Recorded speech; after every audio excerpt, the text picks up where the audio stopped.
Galera, a gente vai falar sobre a questão do novo nascimento, mais uma vez, e a gente vai começar a pensar agora o que acontece depois que a gente nasce de novo, beleza? Novo nascimento acontece, e aí o que muda na nossa vida? É sobre isso que a gente vai falar nesse momento. Em 1960, um cara chamado Erlo Stegen, é um cara que vive na África do Sul. Esse cara, ele é um missionário e ele prega a palavra de Deus para uma galera lá da África do Sul. E aí chega um determinado momento em que ele e a sua comunidade, a galera da igreja dele, começam a ler o livro dos Atos dos Apóstolos. Não sei se você está ligado aí, ligada, mas a gente fez uma proposta para vocês, para a gente se preparar para esse retiro, que era ler o finalzinho do Evangelho de Lucas e embalar no livro dos Atos dos Apóstolos direto. Então, grande parte da galera que está aqui, não vou nem perguntar quem, beleza? Para eu não me decepcionar. Grande parte da galera que está aqui, antes de vir para cá, leu o livro dos Atos dos Apóstolos. Então, o que esse pastor faz lá na igreja dele? A igreja dele é pequenininha, menor do que o UP. A igreja toda, beleza? Criança, adulto, idoso, todo mundo menor do que esse grupo daqui. E ele diz assim para a galera da igreja dele: pô, vamos ler o livro dos Atos dos Apóstolos e vamos tentar viver e acreditar naquilo que Deus fala nesse livro e faz nesse livro. Tipo assim, quando eu conto para os meus filhos o que Deus fez em toda a história, meus filhos não têm dificuldade nenhuma de acreditar naquilo que Deus fez em toda a história. Eu falo e eles acreditam plenamente. Eles ouvem a Bíblia e eles têm a certeza de que Deus é exatamente daquele jeito. E se diz a Bíblia que Moisés colocou o cajado lá e o mar se abriu, eles veem na cabecinha deles o mar se abrindo. E se a Bíblia diz no Novo Testamento que Paulo impôs as mãos e o espírito imundo saiu daquela pessoa, expulsou demônio, pela sombra de Pedro, pela sombra de Pedro a galera era curada, pelo paninho sujo de Paulo a galera era curada. Meus filhos creem nisso perfeitamente. No finalzinho do livro dos Atos dos Apóstolos, Paulo vai chegar num lugar depois de um naufrágio, e uma cobra vai picar o braço de Paulo, e era uma cobra venenosa, e a galera espera que ele morra, e ele não morre, porque no final do Evangelho de Marcos diz que isso ia acontecer, que a gente ia ser picado por cobras venenosas, e a gente não morreria, se a gente estivesse fazendo a vontade de Deus e cumprindo a vontade dele. Então esse cara falou para a igreja dele assim: galera, vamos ler o livro dos Atos dos Apóstolos como uma criança.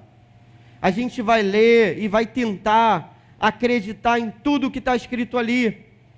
Chegou o momento da leitura, em que eles, lendo aquele texto, aquele pastor foi desafiado para expulsar um demônio de uma moça que estava endemoniada dentro de uma casa. E fala endemoniado mesmo, isso é esquisito, aceita aí, beleza? Cara, olha só, fui muito para perto da caixa. Olha só, o pastor foi orar por uma moça lá que estava endemoniada e ele não conseguiu expulsar o demônio da moça. E eles oram por 3 semanas e nada acontece. Ele chama outras pessoas para orarem com ele, eles oram. A menina conseguia destruir a casa toda, conseguia ferir vários homens juntos, ninguém conseguia conter a menina. De vez em quando ela fugia da casa, mordia pessoas na rua. Era esse o relato mesmo. Pode parecer estranho para você, porque você talvez nunca tenha visto uma pessoa endemoniada na sua vida. Se você já viu, você não duvida disso. E aí, cara, ele não consegue expulsar aquele demônio. O que vai acontecer? Esse homem, esse pastor, ele vai ser humilhado nessa hora. Por quê? Porque as pessoas acreditavam no Deus que ele pregava, mas de algum modo o Deus que ele pregava não operou aquele milagre através da vida dele. E tipo assim, saca só, se você estiver doente, você pedir para eu orar por você, pô, Deus pode te curar ou não, beleza? Tá tranquilo isso na sua cabeça? E aí, vamos dizer que, pô, Samuel tá doente. E aí eu vou lá, vou orar pelo Samuel. Cara, quem garante que Deus vai curar o Samuel? Ninguém garante. E aí, se ele for curado, pô, graças a Deus. Se não for, o que eu posso fazer? Mas se você me chama, porque seu vizinho está endemoninhado, eu sendo um pastor, principalmente porque eu sou crente, o certo é a gente orar e o demônio sair. Se não saiu, é porque alguma coisa está errada. E foi justamente essa conclusão que esse pastor chegou. Então ele pensou assim, cara, o demônio não saiu, não é porque Deus falhou, é porque eu falhei de algum modo, tem alguma coisa que precisa ser ajustada na minha vida. Esse pastor busca Deus em oração, se humilha, e ele descobre que ele guardava no coração dele um pecado que ele não tinha confessado a Deus, que era um pecado grave. Ele trabalhava no meio de uma comunidade, ele orava por aquela comunidade, ele servia aquela comunidade, aquelas pessoas eram pobres, necessitadas, mas existia algo no coração dele que julgava que ele era melhor do que aquelas pessoas. Cara, olha só, imagina essa situação, um homem que é um missionário, um homem que dedica a vida por determinadas pessoas, um homem que faz de tudo para ajudar uma comunidade pobre. Esse cara tem no coração dele um mínimo de sentimento de que ele seja superior às pessoas para as quais ele prega o evangelho. Ele vê que esse pecado é suficiente para entristecer o coração de Deus. Pô, imagine você, traduzindo de outro modo. Pô, eu te chamo para você ir numa comunidade lá perto da minha casa, e a gente começa a pregar para as pessoas lá. No muro do lado da minha casa está escrito uma porcaria lá de símbolo de facção criminosa. Beleza? E aí a gente vai pregar para essa galera. E aí eu e você, a gente começa a pregar para os traficantes lá. E aí, em algum momento, a gente se acha superior àqueles traficantes que estão lá. Eu trabalhei em presídios, dei aula para presidiários. Cara, em vários momentos, eu, no meu coração malvado, perverso, pecaminoso, eu me julguei melhor do que aqueles caras. Só que não é isso que a Bíblia diz sobre ninguém. Entenda, a Bíblia não diz que ninguém é melhor do que ninguém. A Bíblia não diz isso. A Bíblia não faz acepção de pessoas, não faz esse tipo de separação. A Bíblia vai dizer exatamente o contrário, vai colocar todo mundo no mesmo nível. Todos pecaram, foram separados de Deus. Não há um justo sequer. Então eu não sou superior ao traficante para o qual eu dei aula. Não sou mais bonitão do que ele, não sou mais salvo ou não do que ele. O que não me faz ser traficante é justamente a graça de Deus na minha vida. Foi o fato de Jesus Cristo ter mudado a minha história e ter mudado de um jeito tão significativo que eu percebi que não havia nada superior à beleza de Jesus Cristo. E isso era mais bonito do que tudo. Eu me lembro, trocando ideia com os traficantes, que quando eles mostravam um reloginho que estavam no braço deles, eles mostravam para mim dizendo assim, pô, esse relógio aqui custa 50 mil, sei lá, coisa desse tipo. Infelizmente foi isso mesmo. E eu pensava assim, cara, que coisa ridícula. Pô, o cara é um traficante com um relógio de 50 mil. Cara, o que a gente tem? A gente tem o maior tesouro de todos. A gente tem o tesouro de grande valor. A gente comprou um campo e tinha um tesouro escondido naquele campo, que a gente não paga por esse tesouro, que a gente não faz por merecer. É graça, o nome disso é graça, é a dádiva de Deus. Eu me lembro de um outro pastor que viu um cara bêbado caindo na rua, E quando o irmão da igreja falou para ele: ali, pastor, tem um cara bêbado caindo ali, olha que cara desgraçado é aquele. E ele diz o nome dele é Charles Spurgeon. Então ele diz assim: lá vai mais um Charles Spurgeon.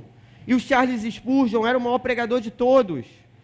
E o irmão da igreja falou para ele: que isso, pastor? Como é que você é aquele bêbado caindo na rua? Você é o príncipe dos pregadores. Ele disse: não, aquele sou eu. Sem a graça de Jesus Cristo na minha vida, aquele sou eu. Aqueles traficantes para quem eu dei aula, eram eu, era a minha história, se não fosse o encontro que eu tivesse com Jesus Cristo.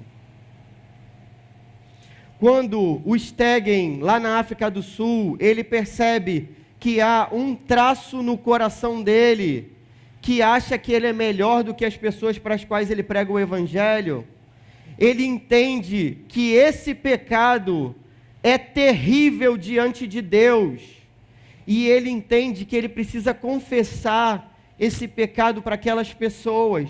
Um dia o pastor vai para aquela comunidade e diz assim: queridos, eu dediquei a minha vida a vocês, eu cuidei das feridas de vocês, das doenças de vocês, eu caminhei com vocês como se eu fosse um de vocês,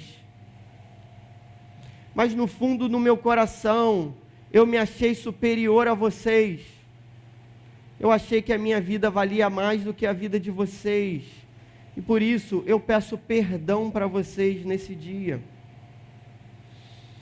Quando esse pastor se arrepende, pede perdão para aquelas pessoas, algum tempo depois, um avivamento acontece naquela comunidade. O pastor vai dizer que alguns dias, uma semana antes do avivamento acontecer, o que é avivamento? Cara, é o poder de Deus se derramar aqui nesse lugar de um modo tão espetacular e maravilhoso, que a gente não vai conseguir ficar de pé, a gente vai cair no chão. Não é cair no chão fazendo presepada, palhaçada, beleza, não é parada encenada que vai ser filmada, não, de verdade. Uma vez estávamos eu e minha esposa orando com a vozinha dela, que é uma crente de 93 anos, mas agora, na época devia ter, sei lá, 80, alguma coisa. Uma velhinha orando com a gente. A gente deu a mão para a velhinha, começou a orar, a velhinha sentiu o poder de Deus, foi cheia do Espírito Santo. A minha esposa caiu no chão. A gente, queridos, a gente já viveu experiências, inclusive com esse ministério aqui do UP, que você não vai acreditar. Houve uma vez que a gente estava no sítio ali da frente, soltaram aqueles fogos lá, e acabou o culto que a gente fez, e a galera que estava no culto resolveu permanecer no culto durante horas e horas, e a gente ficou louvando, mesmo fora do culto, a Deus durante a noite, a galera confessando pecados, testemunhando, a galera com o coração quebrantado. E isso aconteceu sem ninguém mandar, sem ninguém pedir, sem a gente marcar o horário. Foi o Espírito de Deus que se derramou. Recentemente, nos Estados Unidos, aconteceu uma reunião de oração entre estudantes, um culto de estudantes de uma universidade. E esse culto durou semanas, foi noticiado no início do ano, um culto que começou e não acabou, porque Deus visitou aquela galera de um jeito, que ninguém queria mais ir embora, sair do culto, e a equipe de louvor teve que ficar se revezando, para o culto não parar, e era pregação em palavra, filas enormes do lado de fora da igreja. Os caras que escrevem livros que eu leio, que são pastores conhecidos no mundo todo, sabe o que esses pastores estavam fazendo nessa igreja no dia do avivamento? Os caras estavam na porta da igreja, fazendo o papel do ministério de serviço. Os caras que têm livros traduzidos assim para 30, 50 línguas, caras que eu leio e penso assim, cara, esse cara sabe muito. Os caras estavam tipo um ministério de serviço, carregando cadeira, recebendo as pessoas, porque o poder de Deus quebrou o coração dessa galera desse jeito. Então, o cara que era o doutor, referência, ele estava quebrado, humilhado na presença de Deus, a ponto de servir os estudantes da universidade. Eram os professores da universidade servindo como servos, lavando os pés dos estudantes da faculdade. É isso que acontece quando o Espírito de Deus se derrama. Uma mulher na congregação daquele cara chamado Stegen, depois de ter lido o livro dos Atos dos Apóstolos, ela faz a seguinte oração. Quando aquela nova convertida levanta, o Stegen, que ainda estava tendo o coração tratado por Deus, lembra que eu falei para vocês que ele pediu perdão porque ele se achava superior? Quando uma mulher levantou, era uma nova convertida, uma menina que tinha acabado de se converter, entregar a vida dela para Jesus. Quando ela levantou para orar, ele pensou assim, meu Deus, o que essa menina vai dizer? Porque a gente nunca viu essa menina orando. Será que ela vai falar alguma besteira? No coração dele, ele confessa que pensou isso. A menina diz, isso daqui, ó Deus, nós ouvimos como era a igreja primitiva nesse livro. Será que você não pode descer para viver entre nós como você viveu naqueles dias em que o seu Espírito se derramou? Em que a igreja vivia como se fosse um só coração. As pessoas repartiam aquilo que elas tinham. As pessoas vendiam os seus bens e doavam aos pés dos apóstolos. As pessoas tinham poder para dizer, eu não tenho ouro nem prata, mas o que eu tenho eu te dou. Em nome de Jesus, levanta e anda. E o aleijado era curado. Ela pergunta isso para Deus e diz, Senhor, faça de tal forma que essa igreja seja como a igreja antiga. Senhor, rompe os céus. Que os céus toquem a terra, como a gente canta aqui. Não é? A gente não canta essa música? Eu ia cantar, mas eu repensei. Aviva a sua igreja, Senhor. A igreja fica muda, o culto se encerra, uma semana depois, os céus se rasgam e as pessoas veem aquilo que elas nunca viram em toda a história. Uma das histórias para fechar assim, do avivamento, e a gente lê o texto, do avivamento da África do Sul, cara, aconteceram curas extraordinárias. Uma mulher ressuscitou. Você acha que é só na Bíblia que as pessoas ressuscitam? Você acha que foi só com Lázaro que alguém ressuscitou? Com Eutico, aqui no livro dos Atos dos Apóstolos, que estava assim, numa sacada, num varandão, se distraiu, dormiu, não dorme não, hein? Vocês que estão aí na pontinha. Eutico se distraiu, dormiu, caiu, morreu. Paulo foi lá, abraçou o menino voltou a viver. Vocês acham que isso só aconteceu nos tempos da Bíblia, queridos? Uma mulher ressuscitou em 1966, nessa época aqui, ó. Essa história é registrada, tem vídeo sobre isso, tem vídeo do velório, a igreja toda sabe, vários cegos foram curados. Teve um momento em que os irmãos estavam orando, e aí um grupo de cegos foi separado para que eles orassem pelos cegos e os cegos fossem curados. Só que, nesse momento em que haveria essa oração, uma mulher cega não estava no culto. Por quê? Porque o lugar lá era tão pobre que a igreja conseguia alguns caminhões, as pessoas subiam na caçamba dos caminhões, não tinha cadeira, beleza? Não foi igual a gente veio para o retiro. Tudo bem que a gente empurrou o ônibus aí no meio do caminho, não foi? Mas foi até tranquilo. Nesse caso, era todo mundo na caçamba do caminhão, apinhado, e uma mulher cega não conseguiu entrar naquele caminhão para ir para o culto, mais cedo. E ela ficou assim, poxa, me dá um lugar para ir para o culto, mas está cheio, não tem como você ir, todo mundo quer ir para o culto, não tem como você ir. Infelizmente, aquela mulher cega não pôde ir para o culto. Na hora que aqueles homens oraram, Na hora que aqueles homens oraram por um grupo de cegos, aquela mulher cega foi curada 50 quilômetros de distância na casa dela, na mesma hora. Ela relata isso e as pessoas relatam que foram curadas no mesmo instante. Uma mulher que estava a 50 quilômetros de distância. Esse é o poder desse Deus. É isso que está sendo proposto para a gente, queridos, com o novo nascimento. A gente receber do Espírito Santo, de modo que ele se derrame a ponto de rasgar o nosso coração, mudar a nossa vida e fazer a gente querer a vontade de Deus acima de tudo. E fazer a gente tomar chibatada e ser preso como Paulo e louvar a Deus na prisão, tendo tomado 39 chibatadas, que era o limite lá da lei. E mesmo assim está cantando louvores.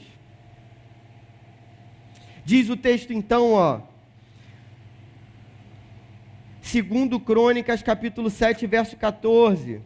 É Deus falando com o povo. Se o meu povo, que se chama pelo meu nome, se humilhar e orar, buscar a minha face e se afastar dos seus maus caminhos, do céu eu ouvirei, perdoarei o seu pecado e curarei a sua terra. Amém. Aqui, queridos, existe uma condição. Perceba, Deus está fazendo uma condição, mas tem outra implícita. Se o meu povo, que se chama pelo meu nome, não é qualquer pessoa orando, é o povo de Deus. Se o povo de Deus, que é chamado pelo nome de Deus, que é separado por Deus, que é escolhido por Deus, carregar o nome é carregar a honra, é carregar o Espírito, o mesmo poder, é isso. Se esse povo que se chama pelo nome de Deus, que foi separado por Deus, se humilhar e orar. Galera, Jesus está chamando a gente para se humilhar. Jesus está chamando a gente para chorar. Jesus está chamando a gente para isso.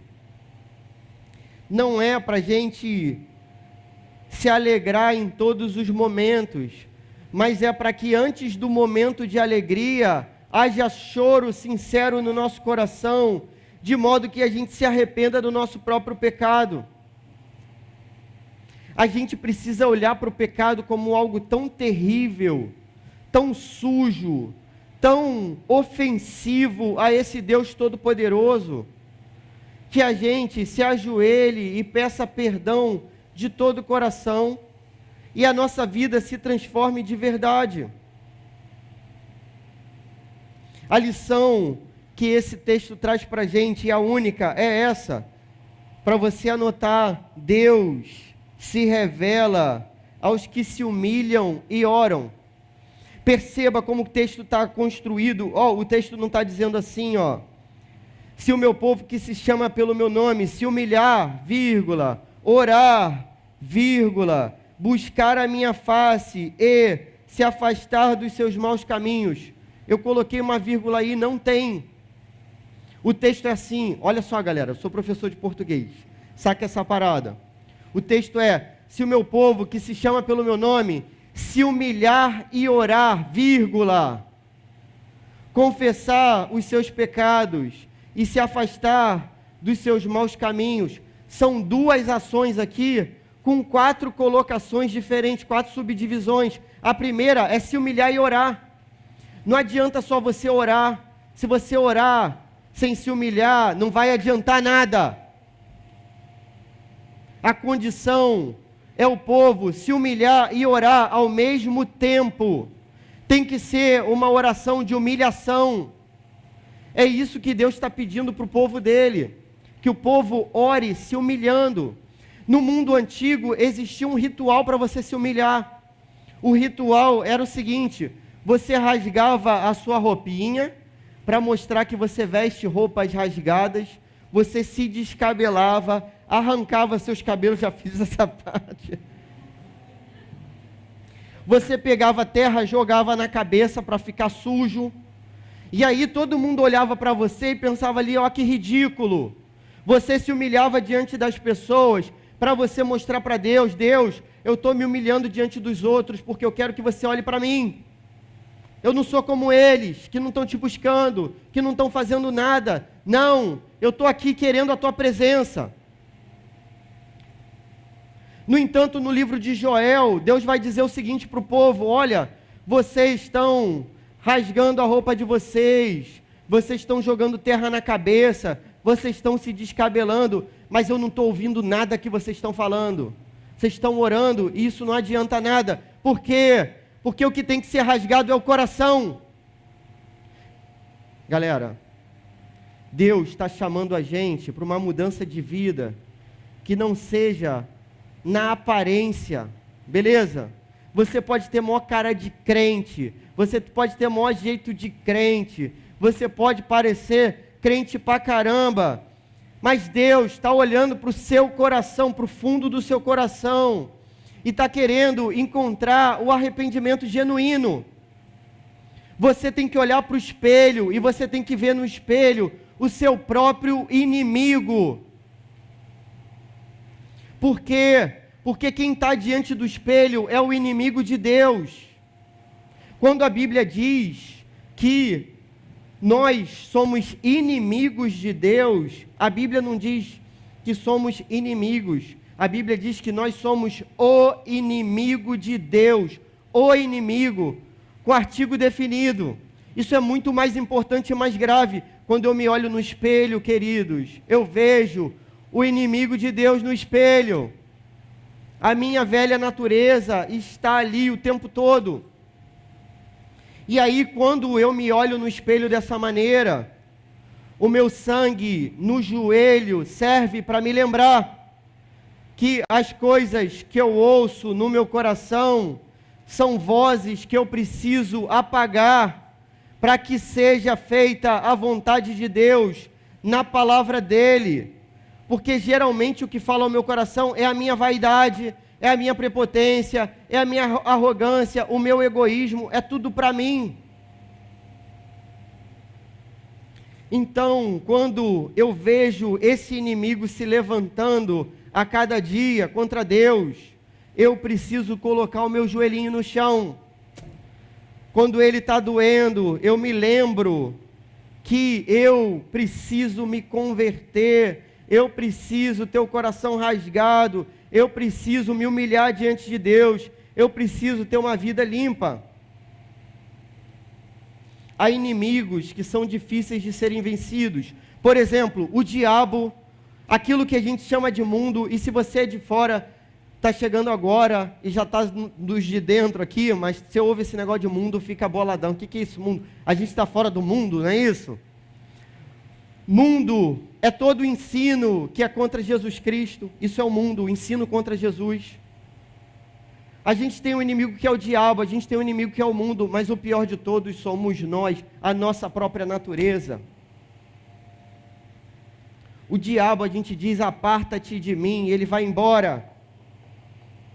O mundo, a gente tapa o ouvidinho e não ouve, mas tem uma voz que não vem de fora, vem de dentro, do meu coração corrompido, e que fala o tempo todo que eu mereço mais do que os outros, fala o tempo todo que eu sou coitadinho, fala o tempo todo que Deus está errado, fala o tempo todo que Deus foi injusto.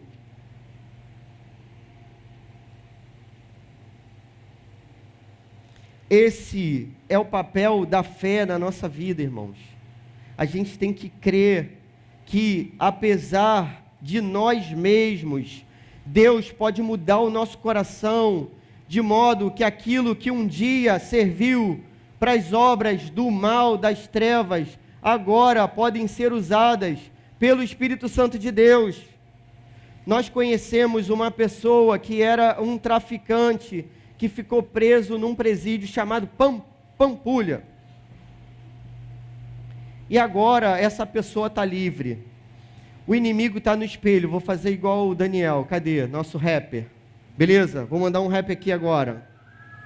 Tá preparado, Dani? Pô, obrigado. Vocês já bateram palma para eu nem cantar, não é isso? Pô, beleza, galera. Vou desistir. Tem um cara que se converteu. Esse cara tinha a banda que mais tocava no Brasil. Vocês não sabem o que é isso? Uma banda muito maneira, chamada Raimundos, na época. Esse cara se converteu, Rodolfo Abrantes. O cara ganhava rios de dinheiro, estava no hype, no auge, beleza, tudo dando certo, entre aspas. Jesus veio para o coração dele, acabou, largou banda, largou tudo. Agora é um maluco como nós que prega o evangelho de Jesus. E ele diz exatamente isso, que ele se encontrou com o inimigo que era ele mesmo, no espelho. E ele diz assim: eu vejo o inimigo no espelho, meu sangue no joelho serve para me lembrar que os vultos e vozes que chegam devagar e inofensivos como coelhos são piores que a serpente do mal. É isso. É isso. Valeu, Daniel. Cara, o sangue no joelho vai lembrar a gente de que aqueles vultos e vozes que chegam sorrateiramente no nosso coração são a voz da nossa própria carne e do nosso próprio coração. Como é que a gente aplica essa parada, que é o que você vai viver daqui a pouco? Galera, vai rolar a festa, depois vai ter um tempo de resenha, maneiraço. No tempo de resenha você vai colocar isso em prática. Olha só. Primeira aplicação, de duas só. Primeira aplicação. Nós precisamos confessar os nossos pecados inconfessos. Precisamos confessar os nossos pecados inconfessos. O que significa inconfessos? Não confessados, beleza?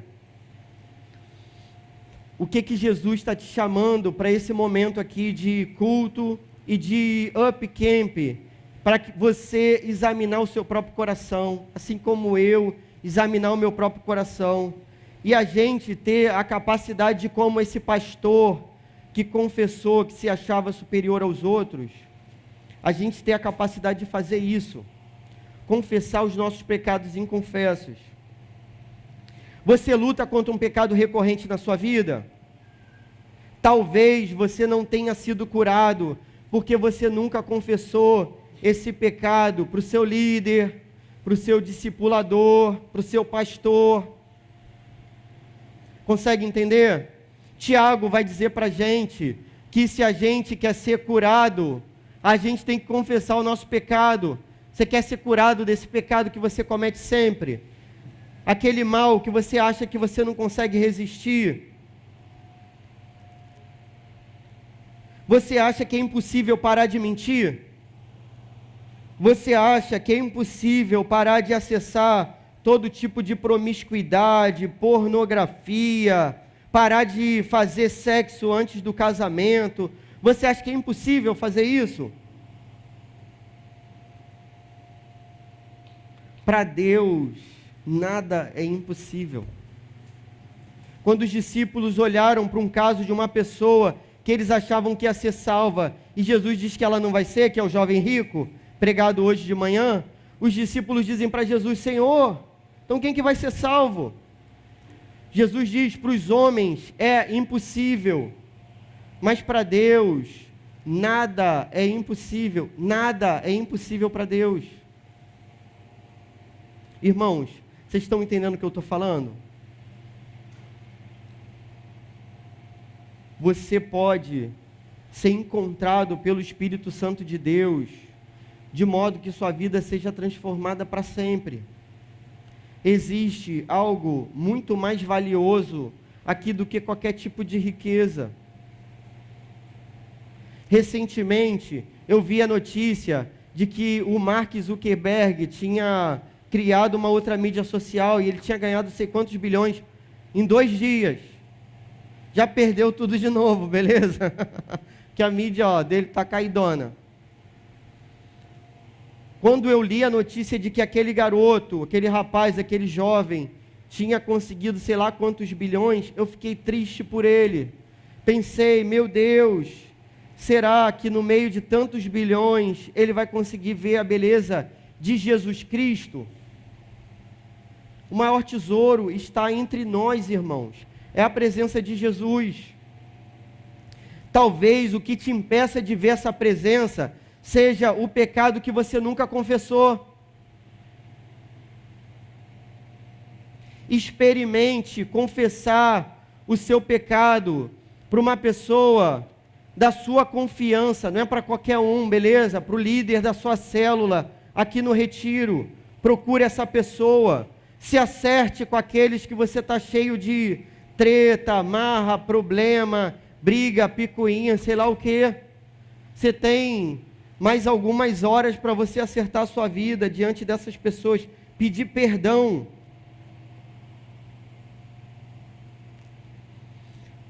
Você que tem cometido pecados escondidos, achando que Deus não está vendo. Cara, é claro que Deus vê e se entristece. Aquela foto sem roupa que você já tirou e já compartilhou, aquele nude, aquela conversinha para atrair a menininha ou o menininho para aquilo que seja promiscuidade contra a palavra de Deus.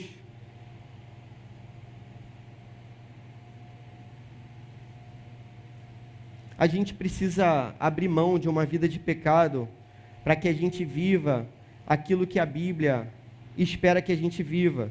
Segunda e última aplicação: abra mão de uma vida de pecado e de tudo o que for duvidoso. Abra mão de uma vida de pecado e de tudo o que for duvidoso. Um dia eu tomei essa decisão na minha vida. Eu disse para mim mesmo: o que for duvidoso, eu abro mão. Se eu não sei se é bom ou é mal, eu entrego para Jesus e não preciso daquilo. Para vocês terem noção, pessoal, eu não assisto filme que tem classificação acima de 12 anos. Eu não assisto. Em parte é porque meus filhos não deixam. Mas em parte é porque eu não quero ver nenhuma cena de sexo, beleza, de nudez. Estou cansado disso. A minha vida já foi impregnada desse lixo. Eu não quero mais isso para mim. Então tomei essa decisão. A série que está bombando, nunca vou assistir essa porcaria dessa série. Por quê? Porque provavelmente, a não ser que seja Chaves, Chapolin, beleza? Se não for isso, vai ter alguma coisa ali que vai ferir o Espírito Santo que vive em mim. Eu lembro que quando eu me converti, eu peguei uns CDs lá. Vocês não sabem o que é CD, sabe? CD? Já ouviram falar? Talvez fique pendurado hoje aí. Não sei, já dei spoiler aí da festa que vai rolar. Cara, CD, sabe o que é CD? Um negócio assim, você botava, tocava música. Eu tinha um CD, Jeff, tinha um CD do Steve Vai. Cara, maior guitarrista aí, top. Aí eu tinha um CD desse cara. Aí eu me converti. Aí um dia eu tô lá em casa e vi uma opção de diabinho no CD do cara. Aí eu falei assim, não, é pintado de diabo, cara, a música do cara era isso. Aí eu pensei assim, pô, cara, não sei, isso é uma figura, não é nada. Paulo diz que isso daí é nada, beleza? O ídolo não é nada, é o que Paulo diz. E eu conhecia a palavra. Mas eu pensei, cara, isso pode incomodar as pessoas da minha casa, que elas não vão entender. Como é que meu filho se converteu, ele está vendo um CD que está pintado um diabo no CD. Aquele diabo pintado não é nada, é um papel, beleza, é tinta, é lixo, é nada. Aí o que eu fiz? Joguei no lixo. Gastei um dinheiro numa época que CD custava caro. CD do Steve Vai, então ninguém tinha, só eu tinha, tal. Pô, juntei um dinheiro naquilo ali e me dei mal, joguei fora. Mas falei, Jesus, entrego para você, não quero essa porcaria. E aí, meus amigos, poxa, qualquer série que tenha lixo, eu não vejo. Qualquer filme que tenha cena de sexo, nudez, não sei o quê, não vou assistir. Eu sou um velho, cara, 41 anos, casado. Mas por que eu não faço isso? Porque eu não quero entristecer o Espírito Santo. Não tem nada mais precioso na minha casa do que o Espírito Santo de Deus. Não tem nada mais precioso na minha vida do que isso. Então eu vou fazer de tudo para que Ele esteja comigo o tempo inteiro até o último dia. Teve uma série aí antiga que estava fazendo sucesso, pô, lance de guerra, não sei o quê, parada antiga, como é que era o nome dessa série aí? Diz aí. Oi? Fez maior sucesso, não sei quantas temporadas, terminou. Isso, é isso aí, pô. Game of Thrones, obrigado. Cara, você já assistiu essa série aí? Graças a Deus. O que me disseram, eu pergunto logo, cara, o que tem na série? Ah, cara, pô, promiscuidade pra caramba, porque é mundo antigo, ninguém ali é cristão, aí, pô, um tem relação sexual com o outro, não sei o que, cara, pô, beleza, não vou ver. Não vou ver, porque isso vai entristecer o Espírito Santo. Tome atitudes radicais. Olhe para a sua vida, aquilo que você tem dúvida. Jesus, não sei se isso é bom ou é mal.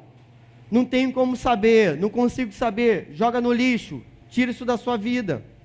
Fique só com aquilo que seja de Deus. E aí você vai ter aquilo que é o melhor, galera, dessa vida.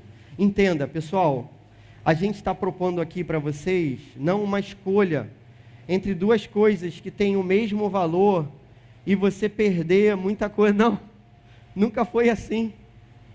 A escolha do Evangelho para aqueles que viram a beleza de Jesus é assim, não há nada igual, nada se compara à presença viva desse Deus Todo-Poderoso. É isso que a gente canta aqui. Então, eu troco tudo por essa beleza do Evangelho, pela salvação de Jesus, pela vida eterna. Eu troco tudo para ouvir o Espírito Santo falando comigo. E o Espírito Santo fala umas paradas bem radicais. Um pastor recentemente me ensinou um negócio que eu já tinha percebido. Ele brincando falou assim, mas é sério, saca só. Ó, o pastor falou assim, tem 3 vozes no nosso coração.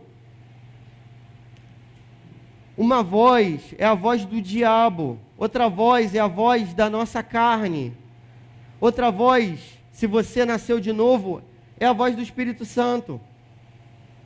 Ele falou assim, como é que eu sei qual é a voz do Espírito Santo? É aquela que diz para fazer as coisas mais malucas de todas, que eu vou perder, que eu vou me dar mal. Essa é a do Espírito Santo. Ele falou que ele estava numa fila para pagar as suas compras. Não é gente que tem sobrando, beleza? Então ele fez as comprinhas dele lá, botou no carrinho, tá lá indo para o caixa. E aí na frente dele tinha uma pessoa, e ele ouviu uma voz falando assim, paga as compras dessa pessoa que está na tua frente. E ele pensou assim, cara, o diabo não quer que eu faça o bem para essa pessoa. O meu coração é egoísta. Essa voz só pode ser de Deus. E ele foi e falou para a pessoa, meu querido, Deus está mandando eu pagar as suas compras. Pô, não sei se isso vai te ofender, eu gostaria muito de fazer para obedecer esse meu Deus. Sei que você vai achar estranho, mas Deus falou para eu pagar, você aceita? Pessoa, cara, quando ouve um negócio desse, pensa assim, meu Deus, que doideira é essa, cara? A pessoa aceitou, e aí depois ele pôde testemunhar sobre o Evangelho de Jesus. Essa é a voz do Espírito Santo. O Espírito Santo já mandou fazer uma opção de coisa assim, que eu pensei, cara, como que eu vou fazer isso? Não é difícil, não quero. Como é que eu vou confessar esse pecado? Como é que eu vou abrir meu coração para uma pessoa e me humilhar? Como é que eu vou me rebaixar diante de outras pessoas? Como é que eu vou abrir mão das coisas que eu acho que têm valor? Mas todas as vezes que eu obedeci o Espírito Santo de Deus, eu recebi um prêmio que é de valor inestimável, irmãos. Poxa, se você pudesse viver isso, seria maravilhoso demais. Você peça a Deus que você tome atitudes radicais para que a tua vida mude completamente depois desse retiro, amém? Vamos orar? Senhor, te agradeço, Senhor, porque quando o teu evangelho é revelado, nada realmente se compara ao teu evangelho, a beleza do amor do teu filho Jesus, a beleza da presença do teu Espírito Santo nas nossas vidas, Senhor. Muito obrigado, Senhor.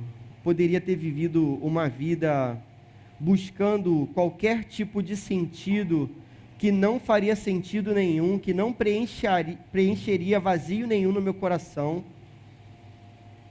Mas eu encontrei a verdade do teu evangelho. Eu ouço hoje a voz do teu Espírito Santo falando comigo. E eu te glorifico por isso, Senhor, pela certeza que eu tenho que eu sou igual a todas as outras pessoas, tão ruim quanto todos os outros, Senhor, mas que por algum motivo você quis que eu ouvisse a tua palavra sendo pregada há 25 anos atrás e o teu evangelho mudasse o meu coração, Senhor. Ah, Senhor, faz assim nessa noite, apesar de nós, Senhor. Certamente, Senhor, você pode tocar nos corações, você pode convencer do pecado, você pode gerar confissão de pecado, você pode gerar aqui reconciliação, Senhor.